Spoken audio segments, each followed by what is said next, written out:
நாட்டுப்பற்றாளன் செய்திகள் வாசிப்பது வாசுகி தாமோதரன்.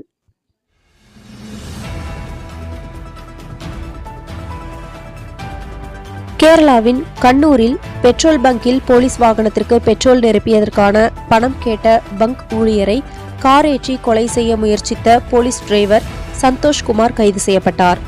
கோவையில் தென்மேற்கு பருவமழை ஜூன் மாதம் பெரிய அளவில் இல்லை. எனினும் 27 மில்லிமீட்டர் மழை பெய்தது. ஜூலை மாதம் இதுவரை 20 மில்லிமீட்டர் மழை பெய்துள்ளது.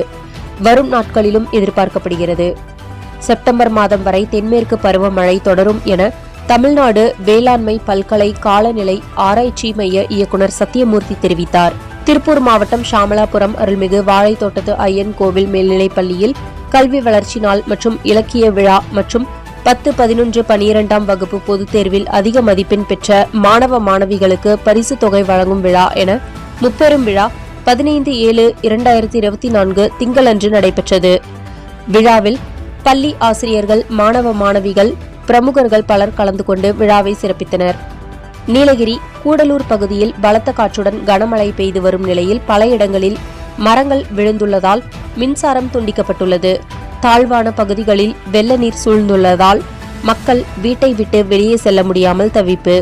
ஆங்காங்கே மண் சரிவு ஏற்பட்டுள்ளதால் போக்குவரத்து துண்டிக்கப்பட்டுள்ளது. மழையால் நீலகிரியில் பள்ளிகளுக்கு மட்டும் இன்று விடுமுறை அறிவித்து உத்தரவிட்டுள்ளார் மாவட்ட ஆட்சியர் அருணா.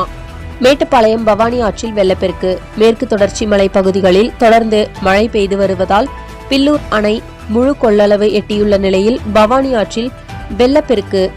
மேட்டுப்பாளையம் கரையோர பகுதிகளில் வாழும் மக்கள் பாதுகாப்பாக இருக்கும்படி மேட்டுப்பாளையம் நகராட்சி ஆணையர் உத்தரவு. திண்டுக்கல்லில் போதைப் பொருள் விழிப்புணர்வு பேரணியை ஏடிஎஸ்பி துவக்கி வைத்தார். திண்டுக்கல் பேருந்து நிலையம் பகுதியில் தனியார் கல்லூரி சார்பாக நடைபெற்ற போதை ஒழிப்பு விழிப்புணர்வு பேரணியை ஏடிஎஸ்பி மகேஷ் கொடியசைத்து துவக்கி வைத்தார்.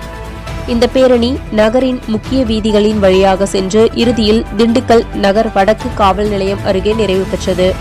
இந்த பேரணியில் கல்லூரி மாணவ மாணவிகள் போதை ஒழிப்பு விழிப்புணர்வு குறித்த பதாகைகளை கையில் ஏந்தி போதைப் பொருட்களுக்கு எதிராக கோஷமிட்டு சென்றனர்.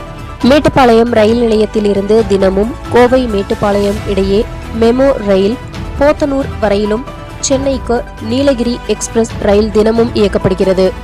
வாரம் ஒருமுறை திருநெல்வேலி, தூத்துக்குடிக்கு வரும் வெள்ளிக்கிழமை மற்றும் ஞாயிற்றுக்கிழமை முதல் துவங்க உள்ளது. கோவில்பட்டி, சாத்தூர், விருதுநகர், மதுரை, திண்டுக்கல், ஒட்டன்சத்திரம், பழனி, உடுமலைப்பேட்டை, பொள்ளாச்சி, கிணத்துக்கடவு, கோவை வழியாக மேட்டுப்பாளையம் வரை இயக்கப்படும் என அறிவிப்பில் தெரிவிக்கப்பட்டுள்ளது. மாதம் தவறாமல் வெளிவரும் நாட்டுப்பற்றாளன் பத்திரிகையின் செய்தியாளராக பணிபுரிய விருப்பம் உள்ளவர்கள் கீழே உள்ள நிர்வாக அலைபேசி எண்களில் தொடர்பு கொள்ளலாம்.